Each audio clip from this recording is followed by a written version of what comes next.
Hey guys, welcome to the Liberal Hive Mind, a channel solely focused on exposing the abundant hypocrisy of the left. You know, most things have a limit. A dam can only hold so much water pressure until it collapses. Well, the reservoir of wokeness has become so heavily filled to the point where the power is destructive and it seems as though the dam's about to burst. People can only handle so much wokeness, so much insanity, until they cut the cord and say, I can't handle this anymore. It's a phenomenon we've seen throughout the years of far-left woke radicalism driving people to the brink. Well, we've got another one of those moments. A Democrat California senator going on a public rant attacking her own party. They're becoming more woke than people can handle. Let me show you guys exactly what happened. We got some stuff to get into, so let's roll the tape. Alright friends, so before I play the clip, a little bit of backstory as to what's happening here. Sacramento, California, Democratic California state senator criticized members of her party last week while trying to advance a bill targeting solicitation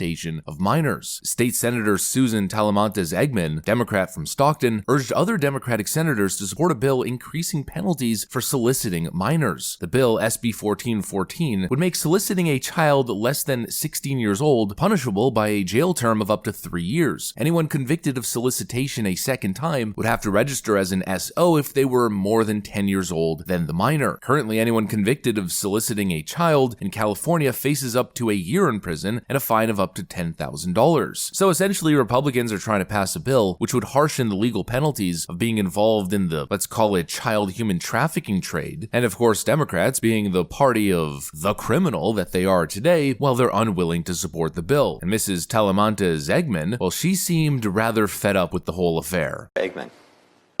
Thank you, Mr. President and members. I'd like to say, as a progressive, proud member of this body for the last 12 years, I'm done. I'm done with us protecting people who would buy and abuse our children. I'm done. I don't want to send more black and brown men to prison. I don't want more people in prison, but I don't want people buying girls. I don't want people buying little girls anymore. And I'm tired of saying it's okay and that we have to protect the men who do it. As a mental health professional and as a social worker, I can tell you I've spent my entire career working with people who have been wounded. I'm not going to say beyond repair, but they have been wounded to their core by the abuse that's been heaped on them, oftentimes by those that they love and look to protect them. And if their parents won't do it, then by God, we should.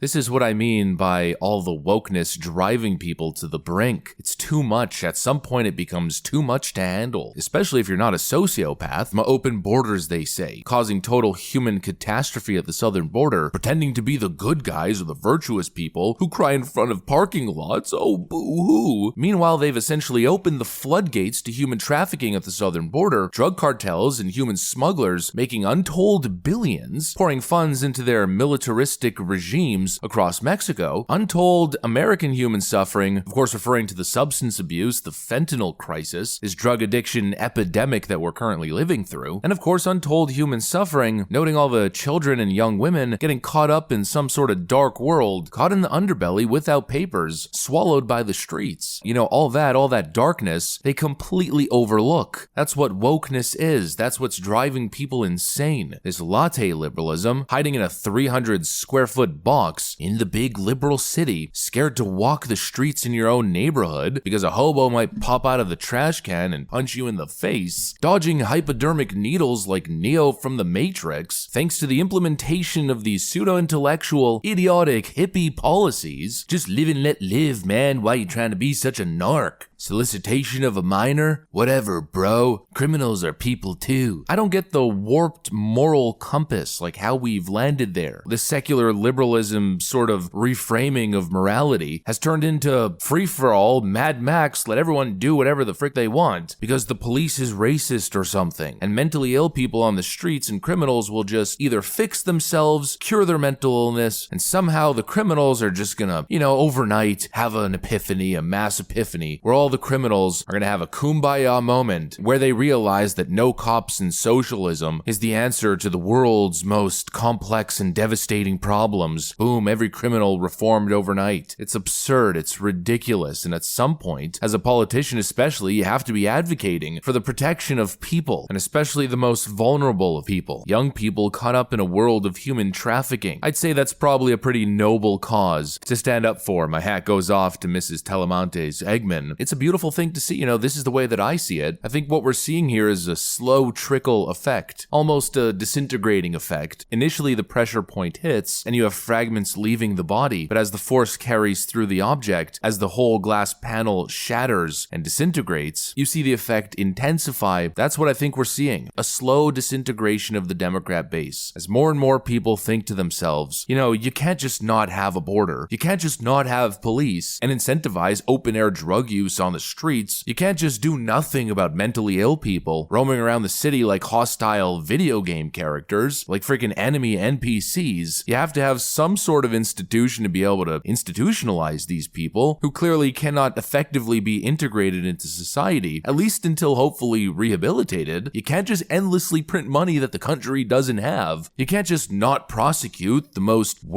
scum villainy miscreants of society. This whole soft on crime approach is obviously idiotic and indefensible. There's so many things I could keep going on and on and on. There's so many people who are thinking like this. These thoughts continue to build up, and then at some point, the dam just ruptures. The floodgates open, and it just gets to a point where you've had enough. And enough with these dishonest politicians gaslighting you into oblivion year after year after year as everything around you deteriorates. They sit up on that pedestal and announce that everything's under control. We just need, another X amount of $1 billion more to continue doing what we were doing, which is essentially nothing. Let's call it the Gavin Newsom model. Gavin Newsom says that California has a national model to address homelessness. If there's any good news, and I'll close on this officially, state of California see a decline in veterans homelessness.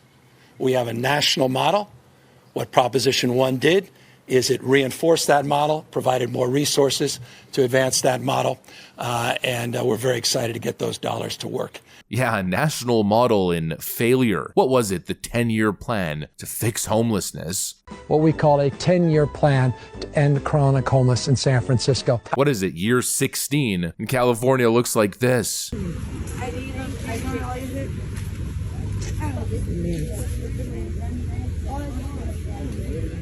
And their city council meetings sound like this.